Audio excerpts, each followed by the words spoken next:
రాజకీయాల్లో ఉన్న ప్రతి ఒక్కరూ పిఠాపురంలో వర్మకొచ్చిన పరిస్థితి మాత్రం మనకు రాకూడదురా బాబోయ్! అని చెప్పి 2 చేతులెత్తి దండం పెట్టుకోవాలేమో ప్రతిరోజు. ఎందుకంటే పిఠాపురంలో ఖచ్చితంగా వ్యక్తిగతంగా కూడా బలంగా ఉన్న వ్యక్తి, ఇండిపెండెంట్‌గా కూడా గెలిచిన చరిత్ర ఉన్నటువంటి వ్యక్తి.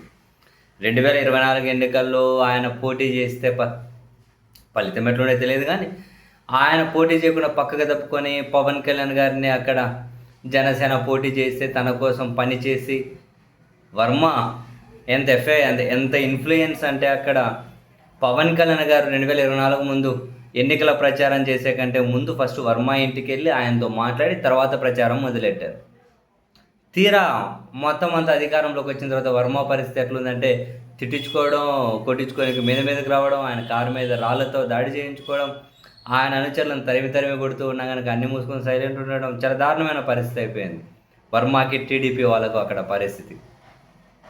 మొన్నటికి మనం చూసాం, ముఖ్యమంత్రి గారు ఫోటో పెట్టకుండా కార్యక్రమం ఎట్లా చేస్తారో అన్నందుకు కొట్టేకపోయారు ఆయన మీదకు. కానీ ఇంత ఉన్నప్పుడు ఆయనకి ఏమైనా పార్టీ అండగా ఉందా?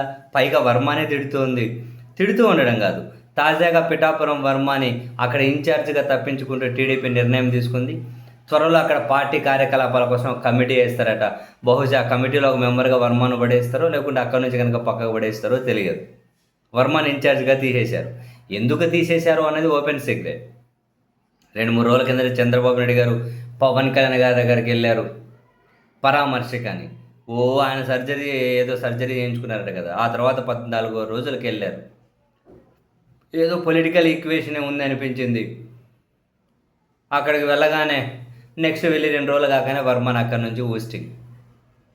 వర్మని ఎందుకు తొలగించారు అంటే వెరీ ఓపెన్ సీక్రెట్. జనసేన పార్టీని, ఆ క్యాడర్ని సాటిస్ఫై చేయడం కోసం. ఒకవైపు తమిళనాడులో విజయ్ చాలా సూపర్ మెజారిటీతో సింగిల్ లార్జెస్ట్ పార్టీకి అవతరించి నెక్స్ట్ ముఖ్యమంత్రి కాబోతూ ఉంటే, ఇక్కడేమో ఈయన వీళ్ళ మీద ఆధారపడి రాజకీయాలు చేస్తున్నారని చెప్పి ఒక పక్క వ్యతిరేకతగా అనిపిస్తూ ఉంది. ఆయన పిఠాపురంలో వర్మ డిస్టర్బ్ చేస్తున్నాడు అని చెప్పి ఆ వ్యతిరేకత ఉంది. ఇన్ని పరిస్థితుల మధ్య వర్మని తప్పించకపోతే కూటమి పెటాకులు అవుతుంది అని చెప్పి టీడీపీ భయపడ్డట్లుంది. జనసేన కనుక కనీసం వాళ్ళతో పొత్తు అనేది లేకపోతే, వాళ్ళని అంటి పెట్టుకొని లేకపోతే ఎంతో కొంత బలం మనం మళ్ళీ అధికారానికి దూరం అవుతామని చెప్పి భయం వెంటాడుతూ ఉంది. సరే, ఇప్పుడు అందరూ కలిసినా కూడా అధికారం ఎంతవరకు నిలబెట్టుకోగలుగుతారనేది కూడా బిగ్ క్వశ్చనే. ఇక్కడ పవన్ కళ్యాణ్కు కనీసం 24 ఎన్నికలకు ముందు ఉన్న కాసింత 5-6% మద్దతు అయినా ఇప్పుడు ఉందా లేదా అనేది బిగ్ క్వశ్చన్ కదా. సో ఎట్లో అట్లా ఫస్ట్ అయితే కలిసి ఉండాలంటే పవన్ కళ్యాణ్ సాటిస్ఫై చేయాలంటే అదిగో పిఠాపురంలో వర్మ లాంటి వాళ్ళని పక్కన పెట్టేయాలి.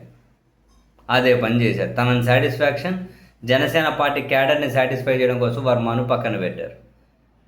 సో మరి వర్మ లాంటి రాజకీయ జీవితం ఎవరికి వద్దని చెప్పి కోరుకోవాలి 24 నుంచి ఆయన పరిస్థితి కనుక చూస్తే.